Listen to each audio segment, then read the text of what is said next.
കവിത നാടിതെങ്ങോട്ട്. രചന രുദ്രൻ വാര്യത്ത്. ശബ്ദം നിഷ സിൻസിയർ. നമുക്കു പറയാം നമ്മുടെ നാടിത് നമ്മുടേതല്ലാതാകുന്നു. നമ്മളിലാർക്കും അറിവില്ലാത്തൊരു കാലത്തേക്കിത് പോകുന്നു. നമുക്ക് പറയാം നമ്മുടെ നാടിത് നമ്മുടേതല്ലാതാകുന്നു.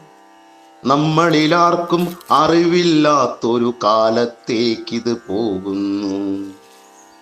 നന്മ നിറഞ്ഞൊരു നാടെന്നാകിലും നേർവഴിയെന്നതു മറയുന്നു.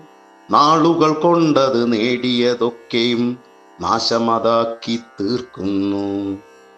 നാട്ടിൽ പുതിയൊരു സംസ്കാരത്തിൻ നവമുകുളങ്ങൾ വളരുന്നു.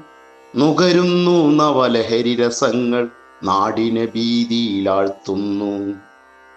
നല്ലൊരു നാളെ സ്വപ്നം കാണും നമ്മളിതൊക്കെ കാണുമ്പോൾ. നമുക്ക് മുന്നേ പോയൊരപൂർവികർ നേടിയതൊക്കെയും ഉടയുന്നു. നല്ലൊരു നാളെ സ്വപ്നം കാണും നമ്മളിതൊക്കെ കാണുമ്പോൾ. നമുക്ക് മുന്നേ പോയൊരപൂർവികർ നേടിയതൊക്കെയും ഉടയുന്നു.